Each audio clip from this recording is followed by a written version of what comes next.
The hum of the new refrigerator was a symphony to Clara's ears.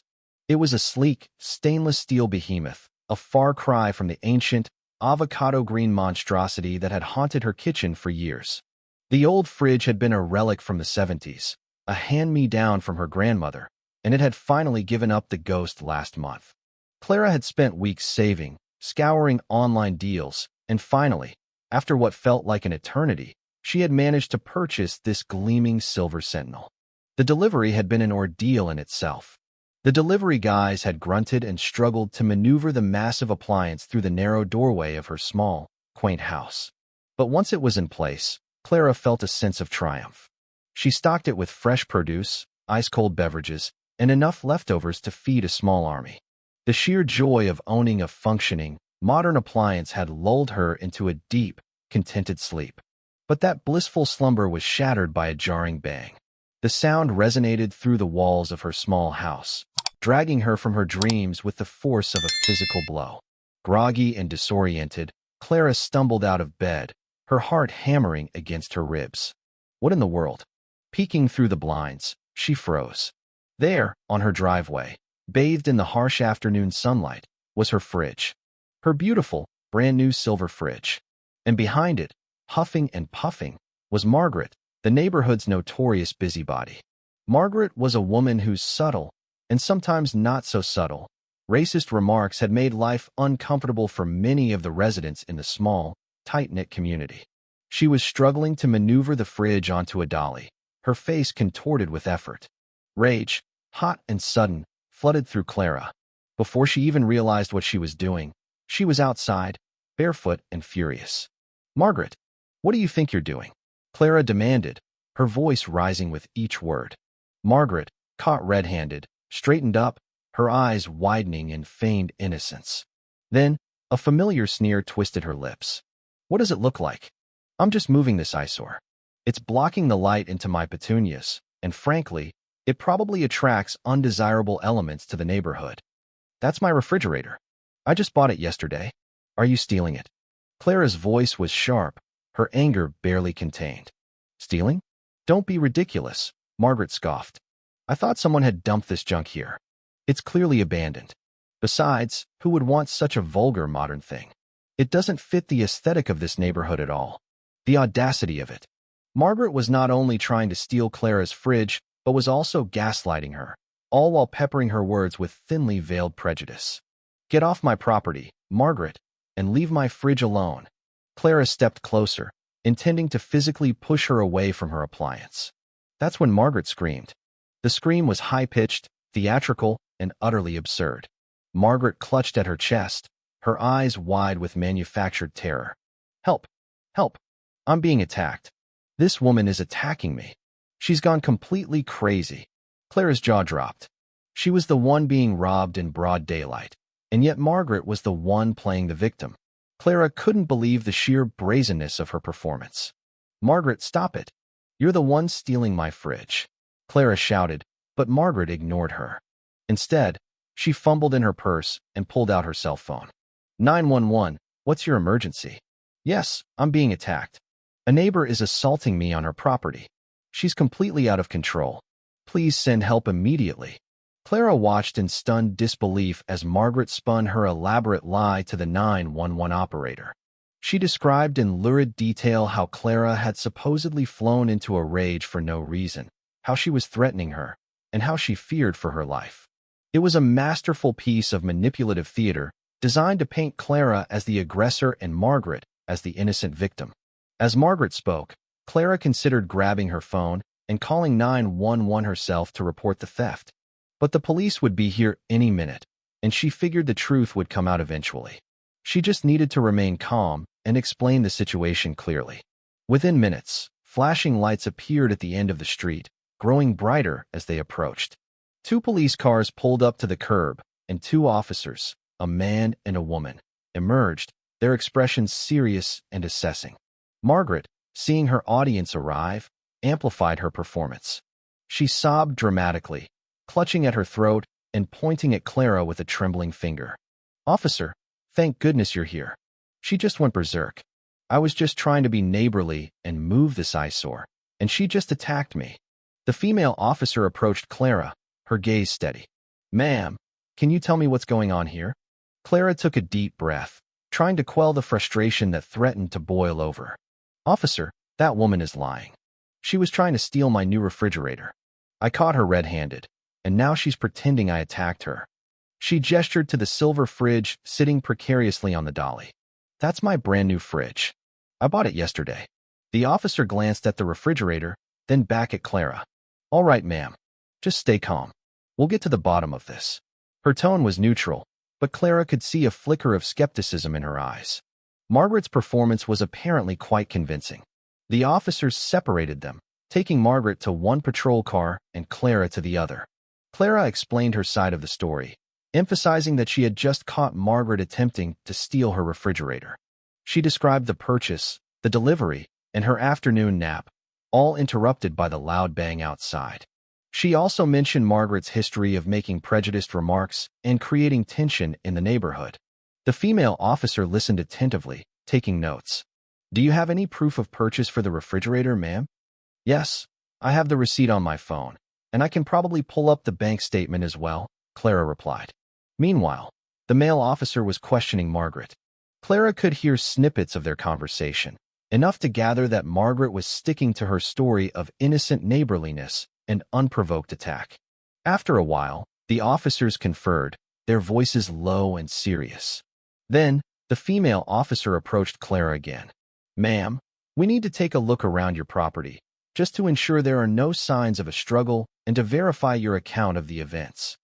Clara readily agreed, grateful that they were taking her claims seriously.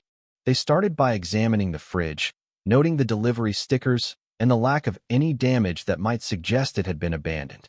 They then went inside her house, where Clara showed them the empty space where the old avocado green refrigerator had stood. As they continued their investigation, something unexpected happened. The male officer emerged from Margaret's property, his expression grim. He was carrying a stack of papers and a small, tarnished silver locket.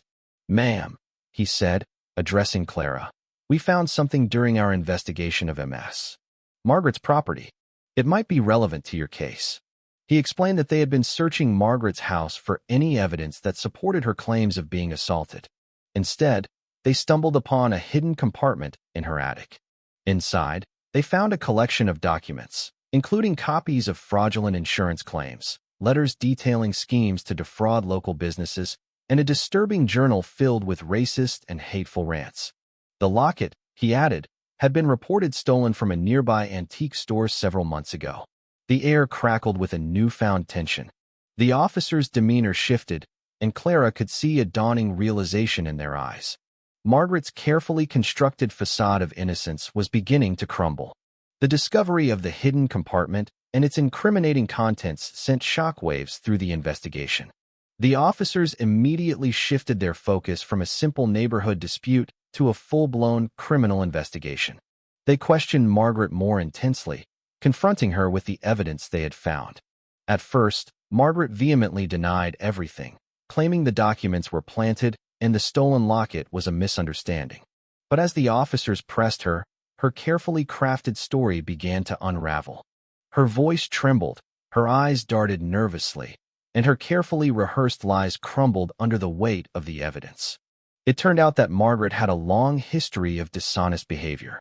She had been filing fraudulent insurance claims for years, exaggerating minor accidents, and inventing injuries to collect payouts. She had also been running a small-scale scam, using fake coupons and forged receipts to cheat local businesses out of money. The journal revealed a disturbing pattern of racist resentment, detailing her hatred for anyone who wasn't like her and her twisted justification for seeing herself as a victim of reverse discrimination. The officers also discovered that Margaret had been researching refrigerator models online, specifically looking for used or discounted appliances that she could potentially acquire through fraudulent means. She had even visited Clara's house several times in the weeks leading up to the incident, ostensibly to admire her garden, but in reality, she was casing the place, planning her theft. The stolen locket, it turned out, was just one of many items she had pilfered from local shops. She had a habit of shoplifting small, valuable items, justifying her actions by claiming the store owners were overcharging or exploiting their customers. As the truth emerged, the officers' disbelief turned to disgust. They realized that Margaret wasn't just a grumpy, prejudiced neighbor. She was a habitual liar, a con artist, and a thief. Her 911 call was nothing more than a desperate attempt to cover up her crime and manipulate the situation to her advantage. The female officer, who had initially been skeptical of Clara's claims, now approached her with an apologetic expression. "Ma'am, I sincerely apologize for doubting you. It's clear that Ms. Margaret has been deceiving us all. We're arresting her for theft and several other offenses." The relief that washed over Clara was immense. She had been right all along. Margaret was a fraud, and her lies were finally catching up with her. The sight of Margaret being led away in handcuffs was surprisingly anticlimactic. She didn't scream or resist, but instead wore a mask of sullen defeat. The elaborate performance she had put on earlier was gone, replaced by a chilling emptiness. As the police car pulled away, Clara felt a mixture of relief and anger. Relief that the ordeal was finally over, but anger that Margaret had been able to get away with her behavior for so long. Her prejudice, her lies, and her criminal actions had poisoned the atmosphere of their neighborhood, and it was satisfying to see her finally held accountable. The investigation into Margaret's activities continued for several weeks. The police interviewed numerous neighbors, business owners, and even former acquaintances, all of whom had their own stories of Margaret's manipulative and dishonest behavior. The district attorney's office built a strong case against her, charging her with theft, insurance fraud, forgery, and several counts of hate crimes based on the evidence in her journal. The trial was a media circus. Margaret, predictably, pleaded not guilty and continued to maintain her innocence. She claimed she was the victim of a conspiracy, that the police were biased against her, and that Clara had fabricated the entire story out of spite. But the evidence against her was overwhelming. The prosecution presented irrefutable proof of her fraudulent activities, her hateful ideology, and her attempt to steal Clara's refrigerator. The jury didn't buy her lies. After a week of deliberations, they found her guilty on all counts.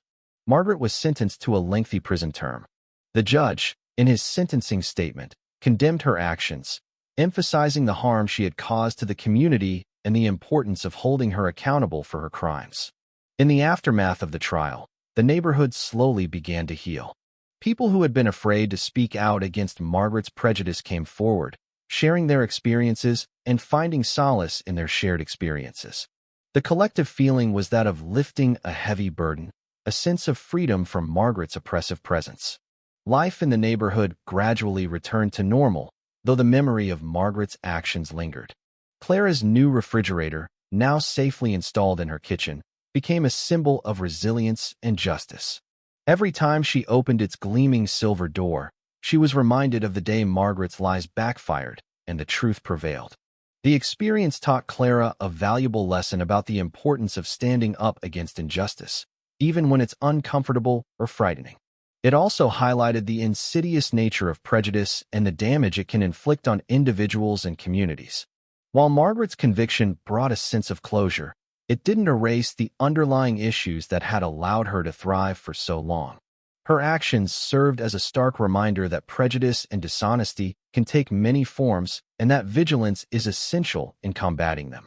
In the years that followed, the neighborhood became more united and proactive in addressing issues of discrimination and inequality.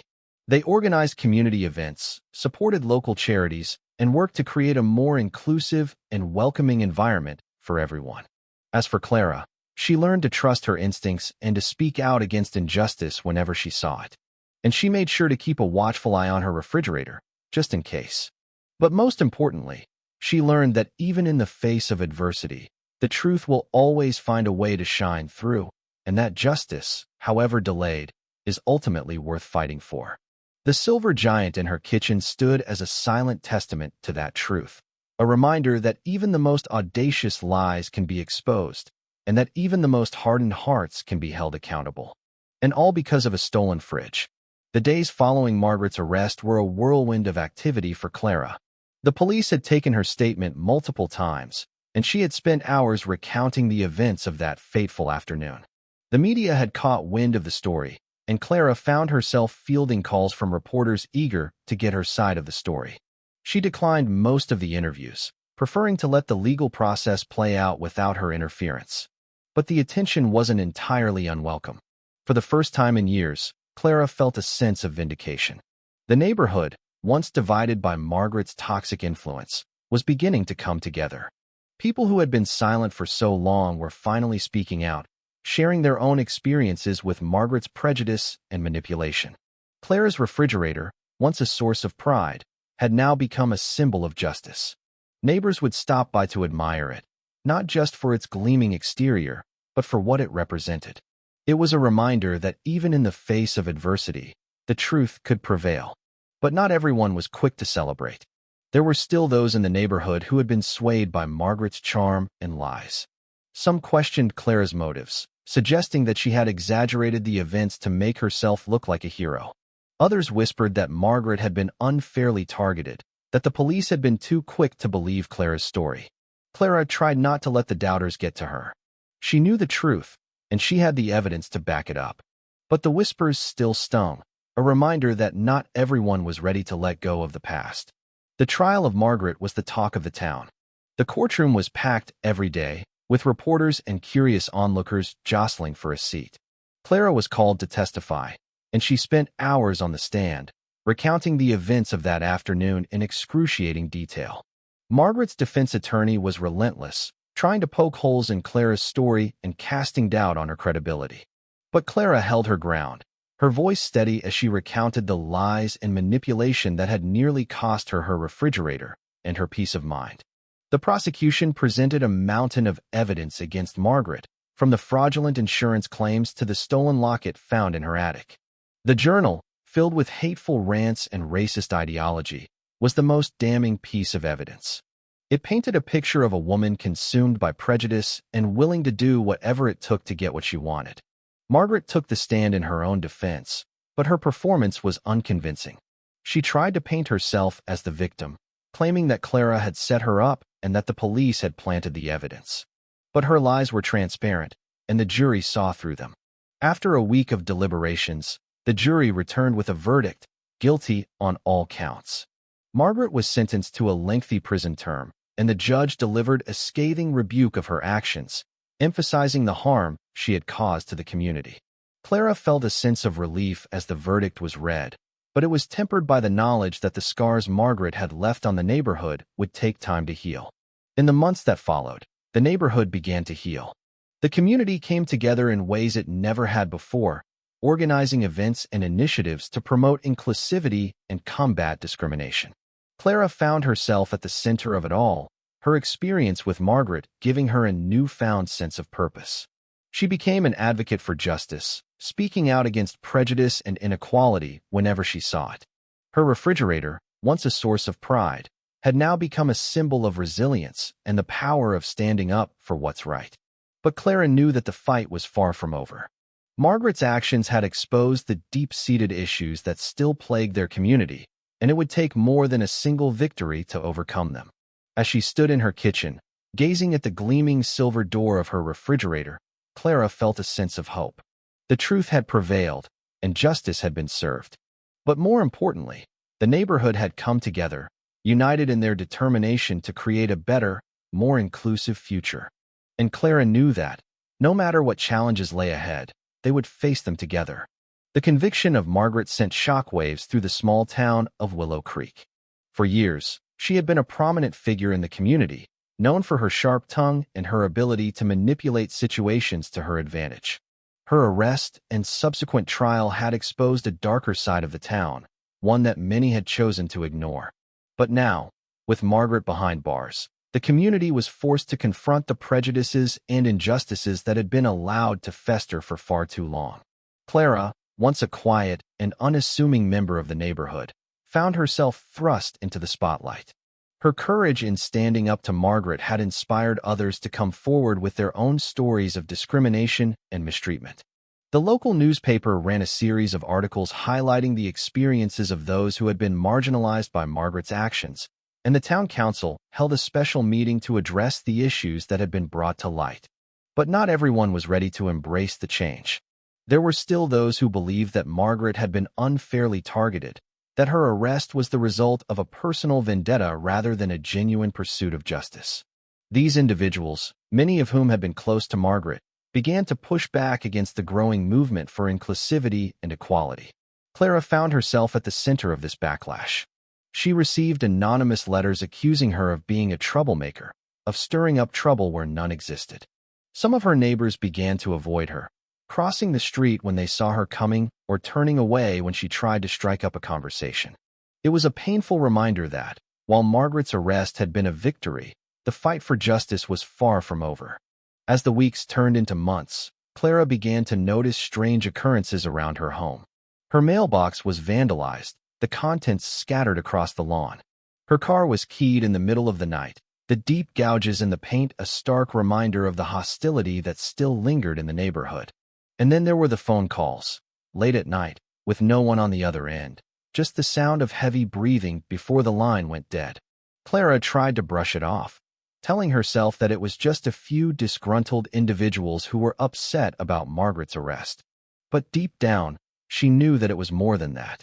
Someone was trying to intimidate her, to make her regret standing up to Margaret and exposing the truth. She reported the incidents to the police, but without any concrete evidence, there was little they could do. Clara was left to deal with the harassment on her own, her sense of security slowly eroding with each new act of vandalism or threatening phone call. Determined not to let the harassment break her, Clara decided to take matters into her own hands. She began to keep a detailed log of every incident, noting the date, time, and any other relevant details. She installed security cameras around her property, hoping to catch the culprits in the act. And she reached out to her neighbors, asking them to keep an eye out for anything suspicious. Her efforts paid off sooner than she expected. One night, as she was reviewing the footage from her security cameras, she noticed a figure lurking near her mailbox. The image was grainy, but she could make out enough to recognize the person. It was Tom, one of Margaret's closest friends and staunchest defenders. Clara's heart raced as she realized the implications of what she had just seen. Tom had been one of the most vocal critics of her actions, accusing her of fabricating the story about Margaret's theft and fraud. Now, it seemed, he had taken his anger a step further, resorting to vandalism and harassment to intimidate her.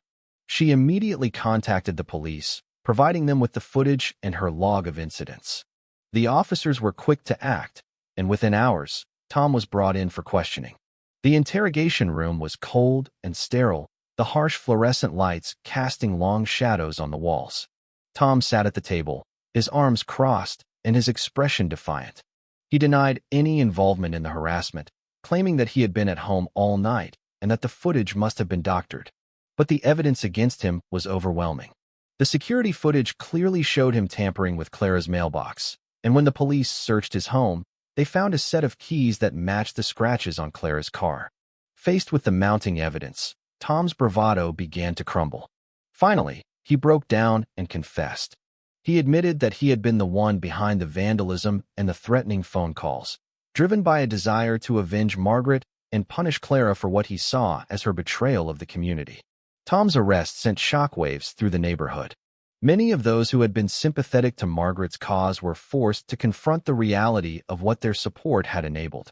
The harassment of Clara had been a wake-up call, a stark reminder that prejudice and hatred could manifest in dangerous and destructive ways.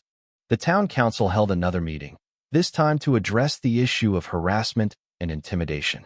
Clara was invited to speak, and she used the opportunity to call for greater accountability and transparency in the community.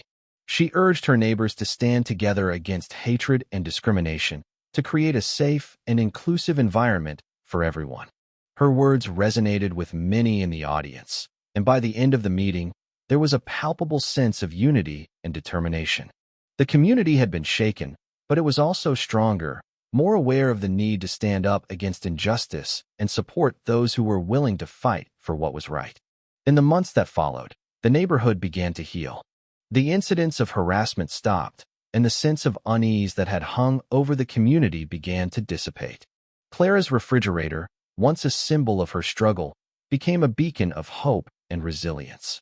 She continued to advocate for justice and equality, working with local organizations to promote inclusivity and combat discrimination. Her efforts were recognized by the town council, which awarded her a commendation for her courage and dedication to the community. As she stood in her kitchen, gazing at the gleaming silver door of her refrigerator, Clara felt a sense of pride and accomplishment. The journey had been long and difficult, but it had been worth it. The truth had prevailed, and justice had been served. And Clara knew that, no matter what challenges lay ahead, she would face them with the same determination and courage that had carried her through the darkest days. The Silver Sentinel in her kitchen stood as a silent testament to that truth, a reminder that even in the face of adversity, the truth will always find a way to shine through. And all because of a stolen fridge. Thank you for taking the time to listen to today's story on Store of Good Stories. If this story touched your heart or made you think, don't forget to hit like and share the video to spread this positive message to more people. And if this is your first time here, make sure to subscribe and turn on the notification bell so you won't miss any of the meaningful stories we share every week.